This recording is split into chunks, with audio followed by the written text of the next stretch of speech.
ಆಲೂರು ತಾಲೂಕು ಪಾಳ್ಯ ಹೋಬಳಿ ಲಕ್ಷ್ಮೀಪುರ ಗ್ರಾಮದ ಸೋಮಶೇಖರ್ ಎಂಬವರ ಮನೆ ಸಂಪೂರ್ಣವಾಗಿ ಬಿರುಕು ಬಿಟ್ಟಿದ್ದು ಅದರಲ್ಲಿ ವಾಸ ಮಾಡಲು ಸಾಧ್ಯವಾಗುತ್ತಿಲ್ಲ.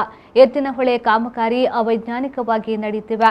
ಸುಮಾರು 6-7 ವರ್ಷಗಳಿಂದ ಮಂದಗತಿಯಲ್ಲಿ ಸಾಗುತ್ತಿರುವ ಕಾಮಗಾರಿಯಿಂದ ಇಂಜಿನಿಯರ್ಗಳು ಮತ್ತು ಗುತ್ತಿಗೆದಾರರು ವಿಳಂಬ ಧೋರಣೆ ಅನುಸರಿಸುತ್ತಿದ್ದಾರೆ ಎಂದು ಆಕ್ರೋಶ ವ್ಯಕ್ತಪಡಿಸಿದರು. ಸೋಮಶೇಖರ್ ಅವರು ಮಾತನಾಡುತ್ತಾ, ಅವೈಜ್ಞಾನಿಕ ಕಾಮಗಾರಿಯಿಂದಾಗಿ ನಮ್ಮ ಮನೆಗಳು ಬಿರುಕು ಬಿಟ್ಟಿವೆ.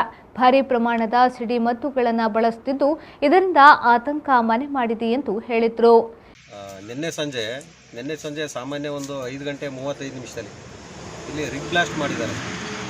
ಇವರು ಅಮೃತ್ ಕಂಪ್ನಿಯ ಸಬ್ ಕಾಂಟ್ರಾಕ್ಟರ್ ಆದಂಥ ಪುರುಷೋತ್ತಮ್ ಅವ್ರದ್ದು ಏನು ಟೀಮ್ ಇದೆ, ಅವರು ರಿಗ್ ಬ್ಲಾಸ್ಟ್ ಮಾಡಿ ಸಾಮಾನ್ಯ ಒಂದು 5:15 6 ಗಂಟೆ ಒಳಗೆ ಆ ಟೈಮಲ್ಲಿ ಬ್ಲಾಸ್ಟ್ ಮಾಡಿ 1 ನಿಮಿಷದಲ್ಲೇ ನಮ್ಮ ತಂದೆ ತಾಯಿ ಮನೆ ಒಳಗಿದ್ದಾರೆ, ನಾವ್ಯಾರು ಮನೆ ಒಳಗಿಲ್ಲ. ಆ ಟೈಮಲ್ಲಿ ಮನೆ ಒಳಗೆ ಬ್ಲಾಸ್ಟ್ ಆದ ರೀತಿ ಆಗಿದೆ. ಆದ ತಕ್ಷಣ ನಾವೆಲ್ಲ ಬಂದು ಗಾಬರಿಲಿ ಬಂದು ಮನೆ ಒಳಗೆ ನೋಡಿದರೆ ಮನೆಯಲ್ಲಿ ಕಮ್ಮಿ ಅಂದರೆ ಒಂದು 25-30 ಬಿರುಕುಗಳು ಬಿಟ್ಟಿದೆ. ಗೋಡೆಗಳೆಲ್ಲ ಅಲ್ಲಾಡ್ತಿದೆ, ಸೀಟೆಲ್ಲ ಓಪನ್ ಆಗಿದೆ. ರಾತ್ರಿ ಎಲ್ಲ ಮಳೆಯೆಲ್ಲ ನೆಂದು ಮನೆ ಒಳಗೆಲ್ಲ ನೀರು ನಿಂತಿದೆ. ನಾವು ಹೇಳ್ತಾ ಇದೀವಿ ಸರ್, ಮುಂಚೆಯಿಂದ ಹೇಳ್ತಾ ಇದ್ದೀವಿ, 4 ವರ್ಷದಿಂದ ಹೇಳ್ತಾ ಇದ್ದೀವಿ. ಅಂದರೆ ಅವರು ಮನಸ್ಸಿಗೆ ಬಂದ ರೀತಿ ಬ್ಲಾಸ್ಟ್ ಮಾಡ್ತಾರೆ. ಏನು ಯಾರ್ದು ಒಂದು ರಕ್ಷಣೆ ಇಲ್ಲ, ಪೊಲೀಸ್ ಸೆಕ್ಯೂರಿಟಿ ಇಲ್ಲ ನಾವು ಬ್ಲಾಸ್ಟ್ ಮಾಡ್ತೀವಿ ಅಂತ ಯಾರಿಗೆ ಜನಗಳಿಗೆ ಒಂದು ಅನೌನ್ಸ್ಮೆಂಟ್ ಇಲ್ಲ, ಏನಿಲ್ಲ. ಇಲ್ಲ ಒಂದು ಆಂಬುಲೆನ್ಸ್ ಆಗಲಿ, ಒಂದು ಪ್ರಾಣಹಾನಿ ಆದರೆ ಇಮಿಡಿಯೇಟು ಫಸ್ಟ್ ಏಡ್ ಮಾಡೋಕ್ಕೂ ಏನಿಲ್ಲ, ಏಕಾಏಕಿ ಬ್ಲಾಸ್ಟ್ ಮಾಡ್ತಾರೆ. ಇವತ್ತು ನೋಡಿ ಸರ್, ನಾವು ಕೂಲಿ ಮಾಡಿ ನಾವು ಇವತ್ತು ಮನೆ ಕಟ್ಕೊಂಡಿದ್ದೀವಿ. ಈ ಮನೆ ಇವತ್ತು ಬಿದೋಗೋ ಸ್ಟೇಜಲ್ಲಿದೆ. ನಮ್ಗೆ ಯಾರು ಸರ್ ಪರಿಹಾರ ಕೊಡೋರು?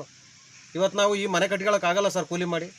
ನಮಗೆ ಸರಿಯಾದ ರೀತಿಯಲ್ಲಿ ನಮಗೆ ಇದು ಪರಿಹಾರ ಆಗ್ಬೇಕು. ನಮಗೆ ಈ ನಮ್ಮದು ಅಂತಲ್ಲ, ಈ ಕೆಲವ್ರದ್ದು ನೆನ್ನೆ ನಮ್ಮ ಮಾವರ ಮನೆ ಮೇಲೆಗೌಡರು ಅಂತ ಇದ್ದಾರೆ, ಅವ್ರದ್ದು ಒಂದು 5 HP ಒಂದು ಮೋಟ್ರ್ ಬಿದ್ದೋಗಿದೆ. ಸೇಮ್ ಟೈಮಲ್ಲಿ ಈ ನಮ್ಮನೇಲಿ ಈ ಥರ ಆದ ತಕ್ಷಣ ಅವ್ರದ್ದು 5 HP ಒಂದು ಮೋಟ್ರ್ ಕಳಿಸ್ಕೊ ಬಿದ್ದೋಗಿದೆ. ಹೀಗೆ ಒಂದಲ್ಲ ಒಂದು ದಿನ ಆಗ್ತಾಯಿದೆ ಸರ್. ನಾವು ಹೇಳ್ತಾ ಇರ್ತೀವಿ, ಅವರು ಯಾವುದೇ ರೀತಿ ಒಂದು ಮನಸ್ಸಿಗೆ ಹಾಕೊಳ್ಳಲ್ಲ. ಇದು ಸಂಬಂಧಪಟ್ಟಂಥ ಅಧಿಕಾರಿಗಳಿಗೆ ನೀವು ಮುಟ್ಟಿಸ್ಬೇಕು, ನಮಗೆ ಸರಿಯಾದ ರೀತಿಯಲ್ಲಿ ಒಂದು ಪರಿಹಾರ ದೊರಕಿಸ್ಕೊಡ್ಬೇಕು. ನಮಸ್ಕಾರ, ನಾನು ಮೇಲೇಗೌಡ ಅಂತ, ಲಕ್ಷ್ಮೀಪುರ, ಆಲೂರು ತಾಲೂಕು, ಪಾಳ್ಯ ಹೋಬಳಿ. ಇಲ್ಲಿ ನಮ್ಮ ಭಾಗದಲ್ಲಿ ಎತ್ತಿನಹೊಳೆ ಪ್ರಾಜೆಕ್ಟು ಸುಮಾರು ನೆನೆಗುಂದಿಗೆ ಬಿದ್ದು ಸುಮಾರು ಒಂದು 7-8 ವರ್ಷದಿಂದ ನಡೀತಾ ಇದೆ. ಇವರು ಸರಿಯಾದ ರೀತಿಯ ರಕ್ಷಣೆ ಇಲ್ಲ, ಒಂದು ಜವಾಬ್ದಾರಿಯುತವಾದ ಕೆಲಸವನ್ನು ಮಾಡ್ತಾ ಇಲ್ಲ. ಇವರು ಬೇಕಾಗಿ ಟ್ರ್ಯಾಕ್ಟ್ರಲ್ಲಿ ಮಾಡೋವಂಥದ್ದು ಒಂದು ಕಂಪ್ರೆಸರ್ ತಂದು ಚಿಕ್ಕದೇ ಕೊರೆದು ಚಿಕ್ಕದೇ ಬ್ಲಾಸ್ಟ್ ಮಾಡಿದರೆ ಯಾರಿಗೂ ಇದು ಪ್ರಾಣಹಾನಿ ಆಗಲಿ ಮನೆ ಡ್ಯಾಮೇಜ್ ಆಗಲಿ ಆಗ್ತಿರಲ್ಲ. ಇವರು ರಿಗ್ಗು ಲಾರಿ ಮತ್ತು ಟ್ರ್ಯಾಕ್ಟ್ರಲ್ಲಿ ತಂದು ಇವರು 50 ಅಡಿ 25 ಅಡಿ ರಿಗ್ಗು ಕೊರೆಸಿ ಇವರು ಏಕಾಏಕಿ ಬ್ಲಾಸ್ಟ್ ಮಾಡಿ ಇಡೀ ಊರೇ ಒಂದು ಮಗಿಚಿ ಬೀಳೋವಂಥ ಪರಿಸ್ಥಿತಿಗೆ ತಂದು ನಿಲ್ಲಿಸಿದ್ದಾರೆ. ಇವತ್ತು ನಮ್ಮ ನೋಡಿ ನಿನ್ನೆ ಸುಮಾರು ಒಂದು 5:05 ಸಮಯ ಆಗಿರ್ಬೋದು, ನಮ್ಮ ಬಾವಿಲಿ ಮೋಟ್ರ್ ಓಡ್ತಾ ಇದೆ, ಅಲ್ಲಿ ಬ್ಲಾಸ್ಟ್ ಆದ ತಕ್ಷಣ ಅದು ಕಸ್ಕೊಂಡು ಬಾವಿ ಬಿದ್ದು ಹೋಯಿತು.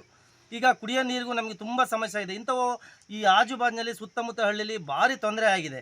ಇವ್ರ ಕಡೆಯಿಂದ ಮನೆಗಳಿಗೆ ಡ್ಯಾಮೇಜ್ ಆಗಿದೆ. ಈಗ ನೋಡಿ ಇಲ್ಲಿ ಇದೆ ನಮ್ಮೂರಿನಲ್ಲಿ ಸೋಮಶೇಖರ ಪಾಪೇಗೌಡ ಅನ್ನೋರ ಮನೆ ಬ್ಲಾಸ್ಟ್ ಆಗಿ ಸಿಡಿದ ತಕ್ಷಣ ಬ್ಲಾಸ್ಟ್ ಆಗಿ ಮನೆ ಬಿರುಕು ಬಂದಿದೆ.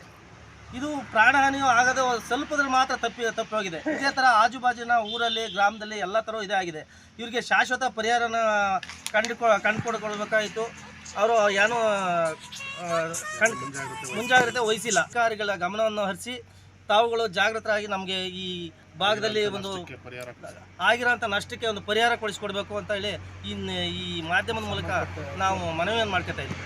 ಈ ಸಂದರ್ಭದಲ್ಲಿ ರಮೇಶ್, ಪರಮೇಶ್, ಗುರುಮೂರ್ತಿ, ಪೇಪಗೌಡ, ಸೋಮಣ್ಣ, ಶಿವಣ್ಣ, ಮೇಲೇಗೌಡ ಹಾಗೂ ಊರಿನ ಗ್ರಾಮಸ್ಥರು ಹಾಜರಿದ್ದರು.